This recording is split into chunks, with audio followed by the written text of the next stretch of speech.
Hello and welcome to another episode of Healthy Living. I'm Aisha Salihu.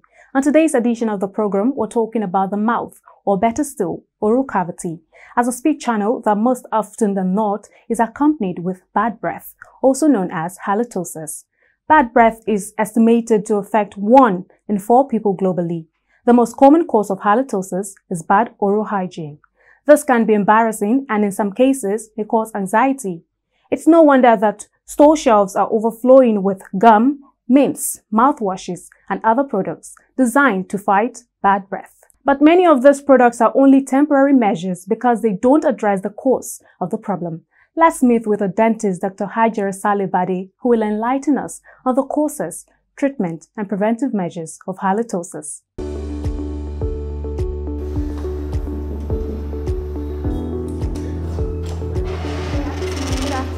Welcome, come in. Thank you. Please, you can have a seat.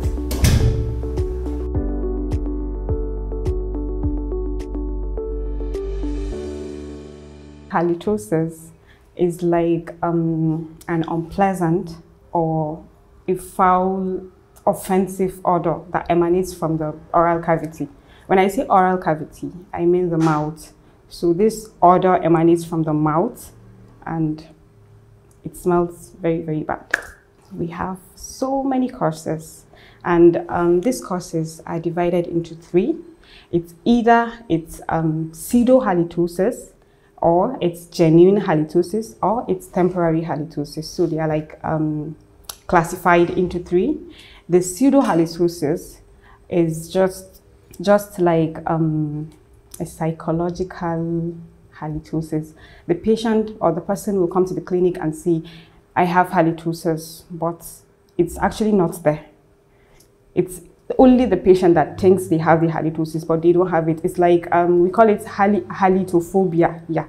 So they think they have it, but they really don't have the halitosis. Then there is the temporary halitosis. That's the halitosis that just stays there for some hours or minutes and goes away, or like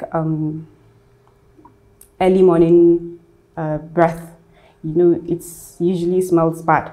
So that is temporary, and it's not actually a genuine halitosis because it goes away after a specific period. Then the main halitosis, that's the genuine halitosis, and we divided that into 2 different groups. It's either it's localized or it's systemic. So if it's localized, it's coming from the mouth. And people usually think their halitosis is from the mouth, but sometimes it's actually not from the mouth. It can be from somewhere else, but then it comes out from the mouth. Then we have the systemic halitosis. So it's either it's localized or it's systemic. If it's localized, as I said, it's from the mouth. And it can be from the gum disease. We call it periodontal disease. Or from the tongue, like there is usually a white coating or a white patch on the tongue, and it makes the patient or the person have the bad breath. Or if the patient has this removable artificial teeth that, I don't know if you are familiar with that, they remove the artificial teeth and put it back whenever they want to have it in their mouth. So if it's not clean, it smells bad and it gives the patient halitosis. And then there are so many actually. If let's say the patient has decayed tooth in the mouth and food packs in there, just imagine the food gets rotten and then it smells bad. So we have so many causes. And for the systemic now, it can be sinusitis. You know sinus, right? So it can be from sinus or from the upper respiratory tract or from the lungs, or diabetic patient too. If a patient is diabetic and it's not controlled, it can reach to a certain level that it can the patient can start having that bad breath from the diabetes. We call it acetone smell.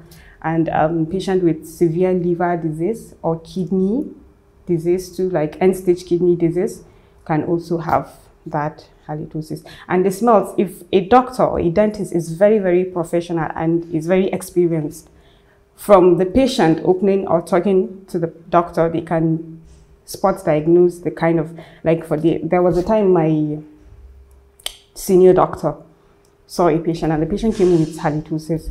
So the doctor now was speaking with the patient and he said, "Are you diabetic?"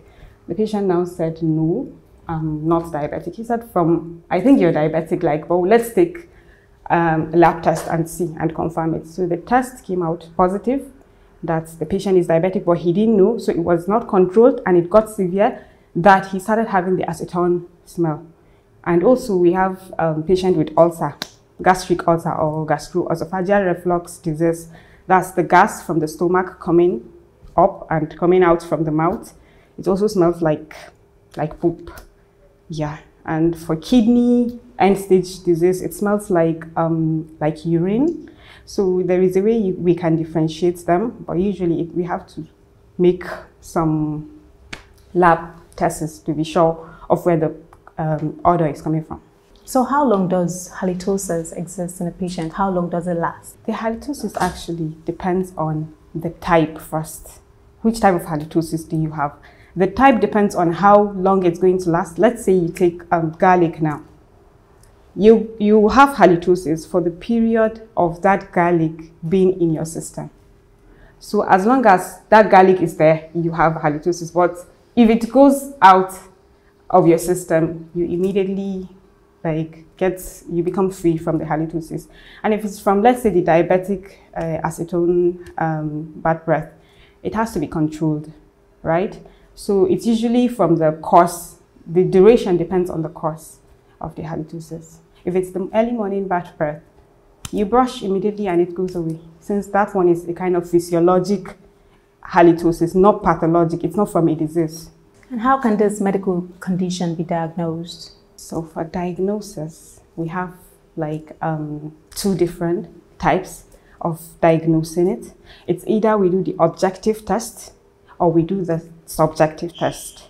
If it's subjective, that's from the patient.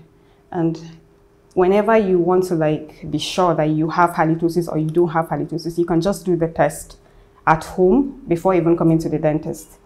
So this test is done. We have different types. I'm going to explain them.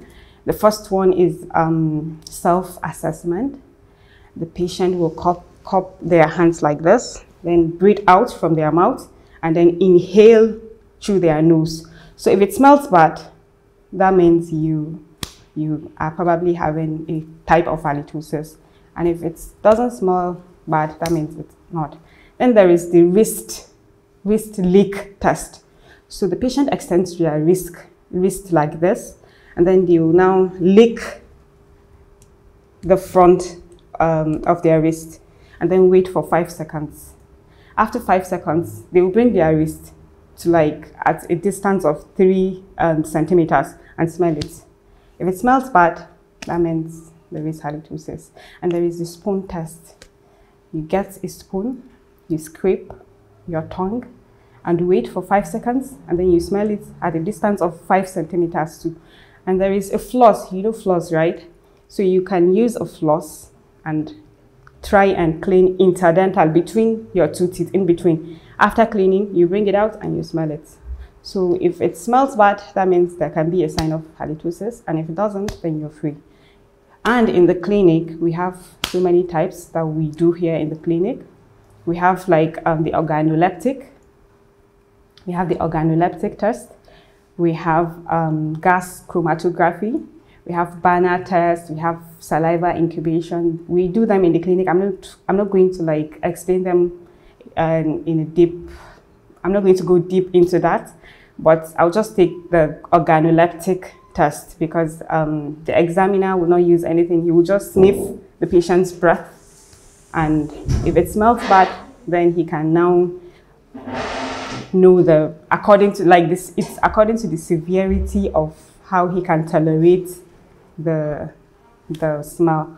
So if it's very, very bad and the examiner cannot tolerate it, he can know how to grade the level of halitosis. For patients that have a halitosis, usually come and complain of confidence. I think I'm talking to my wife and it's like she's turning away or she's touching her nose in a stylish way, and I think I have halitosis. And from there, the patient will now start lacking confidence, and then before you know it, depression, and something else can start from there. Yeah, and I think it's actually not very serious to the extent of causing very like sickness or anything, but confidence is actually the main thing that it affects, and it disturbs the people around you, as you, yeah. Let us go into the management procedures. How does a patient living with halitosis, how do they manage them? Okay, for management, we have like different types of management. It's either we do the mechanical management or the chemical management, or there is even a way of masking the halitosis. If it's the mechanical management, the patient from home should brush properly, and in the clinic we can do professional cleaning for the patient. That's the scaling and polishing that we do, and the patient should floss well around, like if the halitosis can be from interdental areas, so flossing can help. If the patient has caries that smell that is causing the halitosis, it can be treated in the clinic. And for the chemical treatment, we use like chlorhexidine mouthwash. It helps, but it's only to be used for a specific period. Then for masking the halitosis, it's just like it takes a period of time and then the halitosis comes back, but the patient can chew gum or take a mint sweet or something to just mask it for a period that he wants to. Can the medical condition halitosis, can it be cured? Yes, it can be cured actually. The main cure for halitosis is the cause. If you diagnose, the first thing is to diagnose the cause and then treat the cause. If it's from diabetes, you treat the diabetes and the halitosis is definitely going to resolve, right? If it's ulcer, you treat the patient, we refer them to their doctor for the ulcer and you treat them. If it's from sinus or upper respiratory tract, immediately the patient starts doing that treatment, the halitosis now goes away. So it's actually like that. When you're talking about mouth odor, it is something very nauseating when it comes to public, because nobody will ever notice an odor from the other opposite that will ever appreciate it, because you feel somehow about it. About mouth odor, because I guess some people that they can be use oil brush or waiting, they can be use about that brush, but how you go see say the mouth no go feel they leave the odor, but we don't know Shana waiting or about the we don't sabi use the brush or the machine they use, we don't know about the mouth odor. Honestly, it's always embarrassing anyway, and it's one thing that nobody will pray for. Actually, it's something that is not appealing at first sight. When you just perceive it, it has a way of making you think that the other person is not hygienic or is not living a healthy life. Mouth odor is I think that is one thing I hate so much in life, when you like perceive when someone just a speech, then you heard a bad odor, and it discourages me a lot. Right from childhood, when I get people that have a mouth odor, I don't make them as friends. Why? First of all, I ask someone like me, if I woke up without brushing, and if I come out, I know that my mouth is friendly. Once you speak and flies come, like, I begin to wonder, like, what about those people that are out there that when they have mouth odor, what is the cause? I didn't think, but getting to know about the mouth odor, I think it's an inner part of something, because there are some people that when you see their teeth is clean, their mouth clean, very clean people, but when they speak you teeth, I think it's from the stomach. And what are the causes of that, which I don't know. Certain foods, health conditions, and habits are among the causes of bad breath. We'll take a quick break right now, and we'll be back in a moment.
In many cases, you can improve bad breath with consistent, proper oral hygiene. If simple self-care techniques don't resolve the problem, see a dentist to be sure a more serious underlying condition isn't causing your bad breath. There is a misconception that bad breath or halitosis is as a result of not brushing your teeth properly. Could you please clarify that? Yes, it can, because poor oral hygiene is actually one of the main causes of halitosis. When you have halitosis and when you have bad breath, or you have poor oral hygiene and you don't brush, it's definitely going to worsen everything, and you're going to have a very, very bad odor coming from your mouth. So it's very important to brush regularly, and if you don't brush, you get a decayed tooth, and this is where food will now find its way to stuck in on your tooth, and then will now start to smell bad. So it's actually very important to brush regularly, and then you floss. People in here actually don't take flossing very important, but flossing is as important as brushing. Sometimes we brush and it doesn't enter in between our teeth to remove every food particle that we have there. So this floss will now go in between the two teeth and remove any debris that we have. And then brushing the tongue. You know, when I was talking about the causes, I said tongue coating, right? So this is like a white patch that comes and appears on the tongue when you normally don't clean your tongue. And like patients that are bedridden, hospital admitted patients usually have halitosis because they hardly find time to brush, or some are even unconscious and they don't get to brush their teeth. So this smell comes from there because they don't get the chance or time to brush. Or mentally retarded patients that are not actually being supervised with their brushing, they usually have halitosis. So brushing is very, very important. You did mention when a patient takes garlic, it could lead to a bad breath. So I'd like to know, are there classes of food that a patient should avoid or should take minimally or something, just so we don't have a case of halitosis? So when you have garlic is actually good for the body, right? And we are actually supposed to, it's like good to take garlic, but then we limit the way some people take garlic in excess. Some can even chew garlic, and then before you know it, it's definitely going to smell bad. So let's say you chew the garlic, you can brush immediately.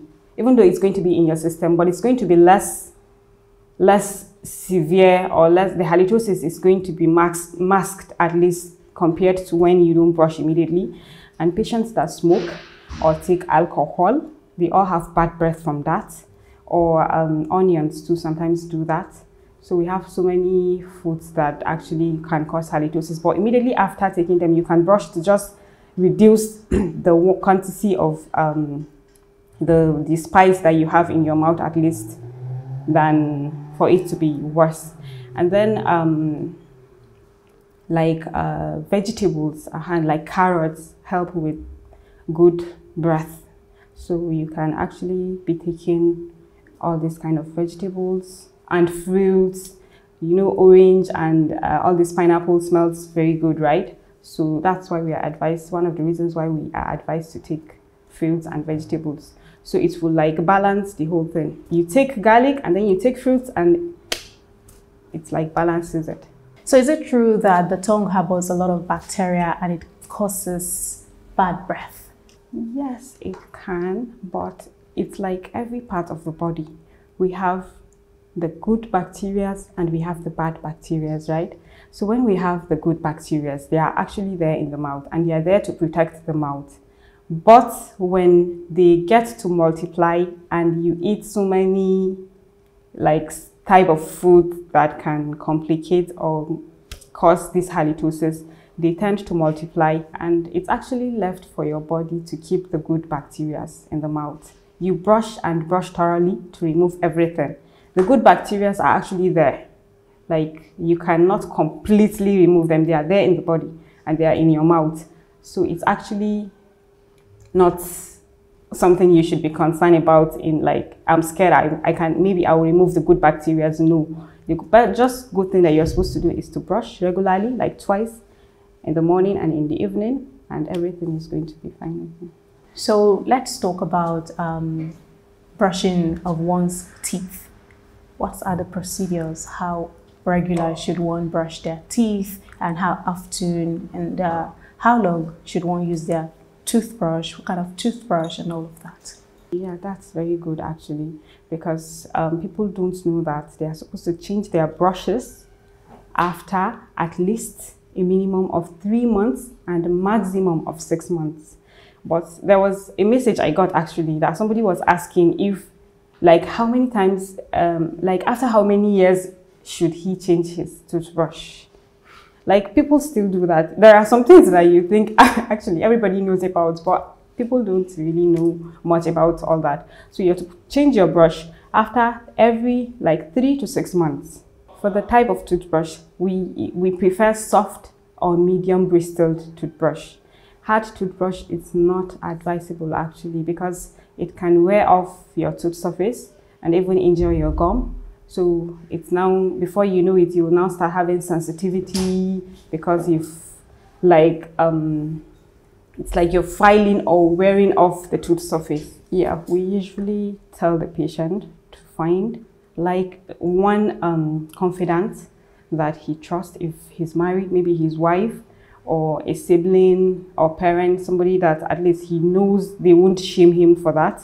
And then they can be constantly telling them that they don't smell it. That's when the treatment is going on or after it's been treated.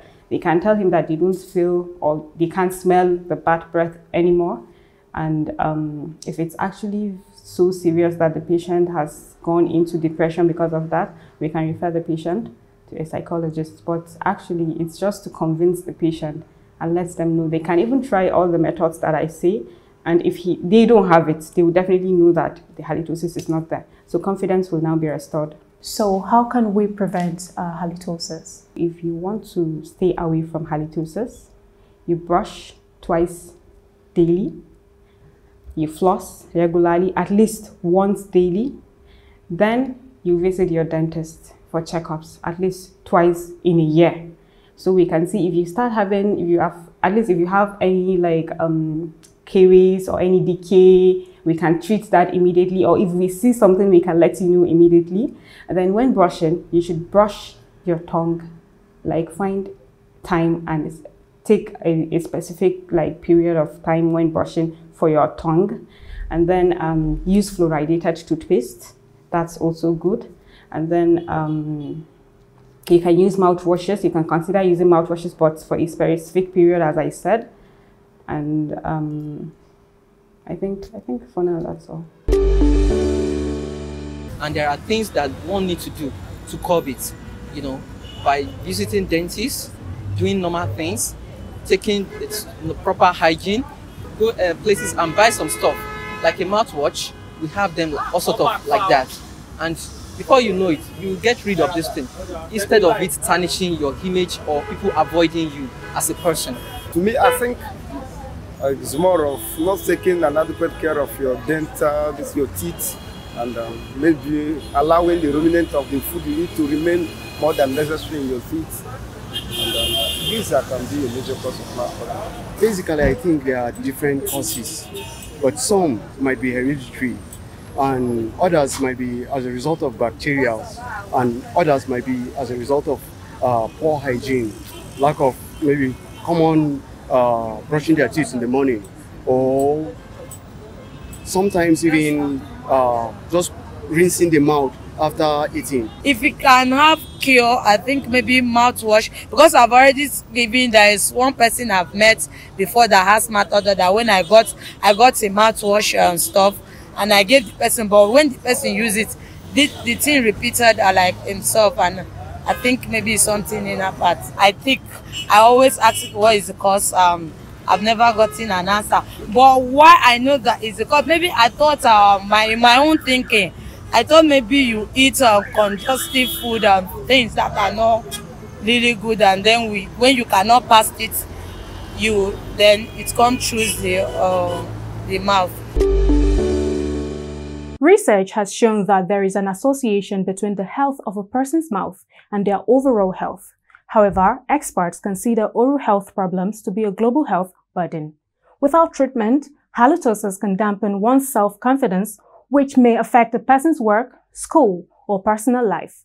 Practicing good oral care from infancy to adulthood can help a person keep their mouth, teeth, and gums healthy. This may also be of benefit to their overall health. We've come to the end of this episode of Healthy Living. Make sure you practice good oral hygiene to maintain a bright and beautiful smile. I'm Aisha Salihu.